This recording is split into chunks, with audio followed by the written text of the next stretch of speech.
Good evening, ladies and gentlemen. I'm Mr. Armstrong, and we're going to swing one of the good ones for you. Beautiful number. I cover the waterfront. I cover the waterfront. I like it. Look at that. Look at that.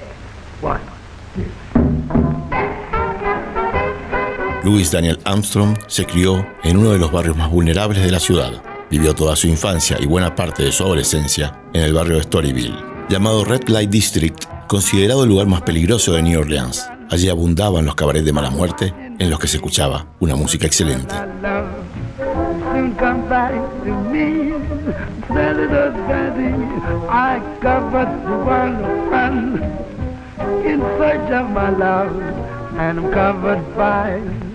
Se sabe que nació en 1900, pero se desconoce la fecha exacta. A los 6 años cantaba en las calles junto a otros 3 amigos para conseguir dinero. Su primer contacto con la música tuvo lugar en un reformatorio para niños. Estando ahí, fue admitido por buena conducta en la banda del establecimiento. La mamá de Luis, con la que él vivía, tenía una vida muy disipada. Luis siempre, en chiste y no tan chiste, decía que él tenía muchos padrastros.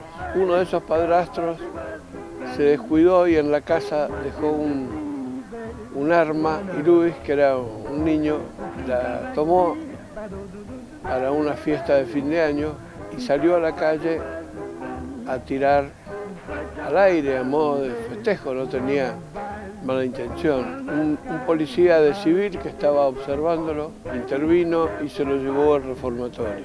Muy pronto aprendió a tocar el clarín, el clarinete, la corneta y comenzó a familiarizarse con la trompeta. Cuando sale del reformatorio, en 1914, comienza a trabajar como obrero de la construcción en el día y como músico por la noche en los cabarets de Storyville. Fue allí a donde conoció al cornetista Joe de King Oliver. El talento del joven Armstrong llamó la atención del famoso músico que comenzó a darle clases de trompeta y poco después le ayudó a entrar en la célebre banda de Kid Ory. Poco tiempo después, es Faith Marvel quien se fija en él y lo incorpora a su banda, que actuaba diariamente en los barcos de vapor que navegaban por el Mississippi.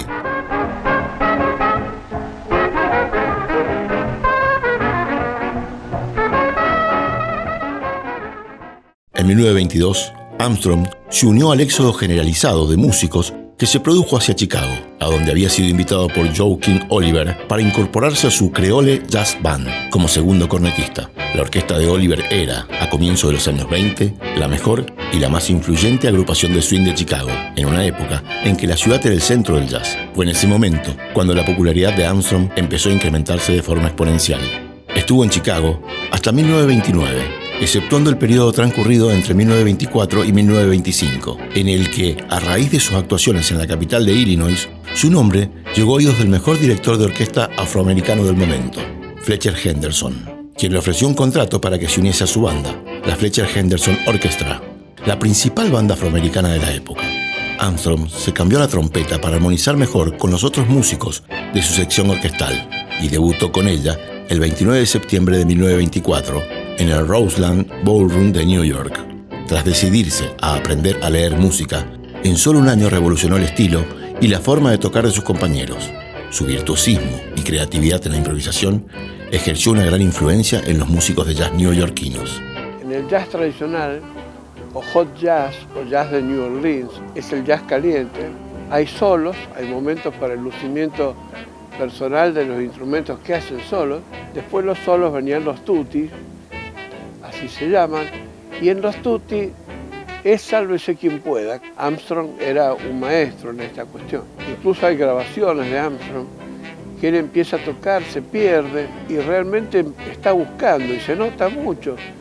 Termina el tema y sus propios compañeros estallan en una carcajada. En realidad era una creación, cada vez era una creación y una gimnasia.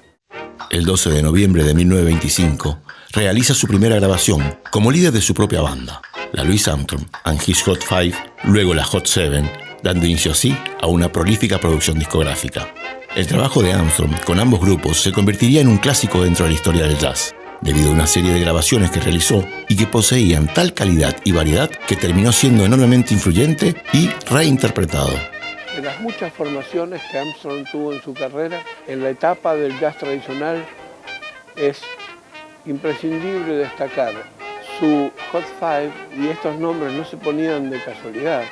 Era un Hot Five, una estructura muy difícil. La banda nuestra fue un Hot Five y es muy difícil.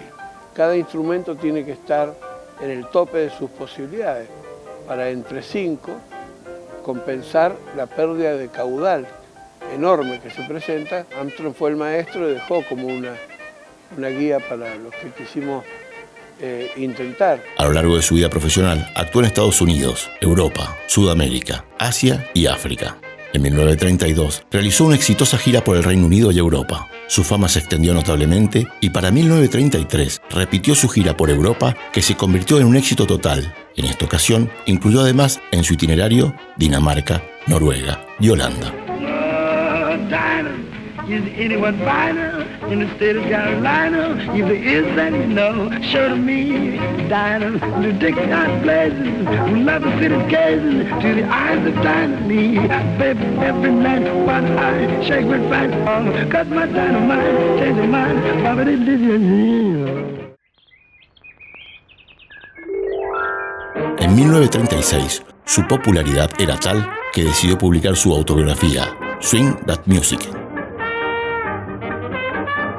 Su vida personal es tal vez menos conocida, pero a pesar de la dureza de su infancia, de sus fracasos matrimoniales y del medio donde desarrolla su pasión, la música, estos eventos no incidieron en su persona. Muy por el contrario, a pesar de todo fue el músico que pudo disfrutar su público en todos los rincones del mundo.